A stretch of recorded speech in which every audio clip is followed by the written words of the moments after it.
শালিনীর আজকে গল্প করব তোমাদের সঙ্গে। শালিনীর জীবনটা কেমনভাবে কেটেছে।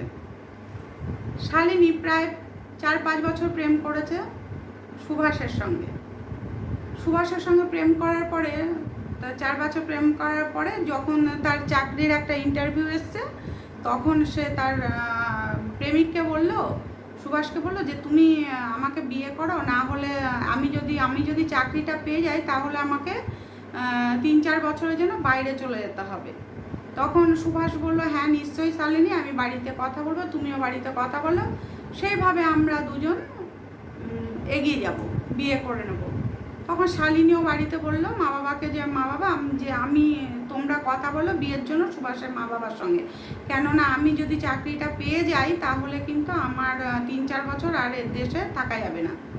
তখন সুভাষও বেশ চেয়েছিল যে শালিনী চাকরি পাক, আর শালিনীর মা বাবাও সেরকমভাবে মানুষ করেছে শালিনী যাতে চাকরি পায়, আর সে ভালো র্যাঙ্কে চাকরি পেয়েছে। তো এসে পাওয়ার পরে তখন দুই বাড়ির থেকে কথা হয়ে তা বিয়ে ঠিক হলো। বিয়ে হওয়ার কয়েক মাসের মধ্যেই শালিনীকে তো যেতে হলো বাইরে যেতে হলো তাকে ট্রেনিংয়ের জন্য। তো ট্রেনিং নিয়ে তারপরে 2-3 বছর পরে সে আবার দেশে আসতে পারবে। তো হাজব্যান্ড গেল, সুভাষ গিয়ে তো তার শালিনীকে রেখে আসলো এবং কিছুদিন থেকেও আসলো, এবং মাঝে মাঝে সুভাষ ওরকম 2-4 মাস পর পর সুভাষ যেত শালিনীর কাছে, ওখানে থাকতো কিছুদিন, হোম ভাড়া করে থাকতো, থেকে আবার চলে আসতো। এই করে 3-4 বছর কাটতে চলেছে। তার মধ্যে কি হয়েছে, এবার যখন সুভাষ বাড়িতে থাকতো, এতদিন বিয়ের পরে বউ ছাড়া থাকতে কার ভালো লাগে? কোনো ছেলেরই ভালো লাগে না। বিয়ের আগে মানুষের একরকম অবস্থা হয়, সে ছেলে হোক আর মেয়ে হোক, আর বিয়ের পরে আর এক রকম। তবে ছেলেদের খিদেটা যতটা থাকে মেয়েদের কিন্তু অতটা থাকে বলে আমার মনে হয় না, কেননা কিছু কিছু মেয়ে হয়তো থাকতেও পারে, কিন্তু বেশিরভাগ মেয়েদেরই স্বামীরা বাইরে থাকে, বউরা কিন্তু বাড়িতেই থাকে, তাদের সন্তানদের নিয়ে সংসারে টিকে থাকে এবং অন্য কোনো পথে কিন্তু তারা যায় না।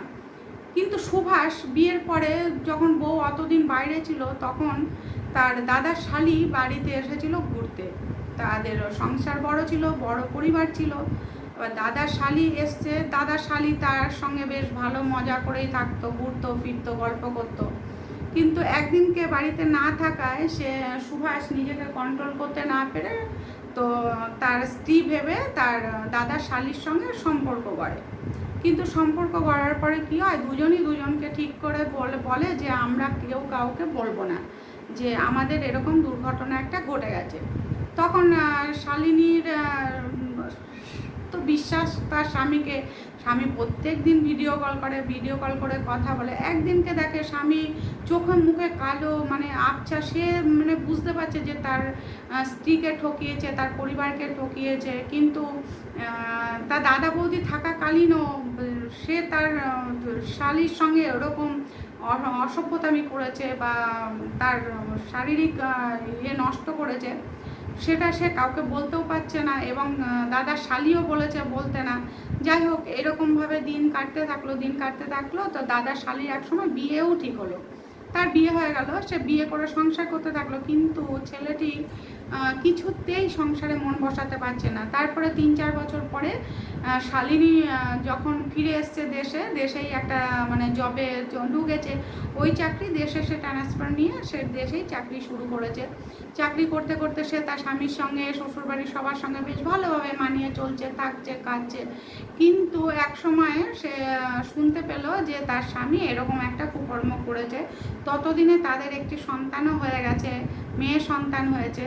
কিন্তু যখন শুনতে পেয়েছে শালিনী যে তার স্বামী এরকম একটা কুকর্ম করেছে, তখন তার প্রতি তার ঘৃণাটা বেড়ে গেছে ভালোবাসার থেকে। সে সংসার ছাড়েনি, কেননা সে চায়নি যাকে সে এতদিন ভালোবেসেছে তার জীবনটা নষ্ট হয়ে যান, লোকে তাকে থুতু দিক, লোকে তাকে খারাপ বলুক, তাই সে সংসার ছাড়েনি। কিন্তু স্বামিত্বটা তাকে আর কখনো ফলাতে দেয়নি, তার সঙ্গে তার জীবনের মতো এমনি সম্পর্ক চুকিয়ে দিল। সেই পরিবারকে সে ছাড়েনি, সেই পরিবারে কিন্তু সে থেকে গিয়েছিল, কিন্তু স্বামিত্বটা তাকে আর ফলাতে দেয়নি সুভাষকে।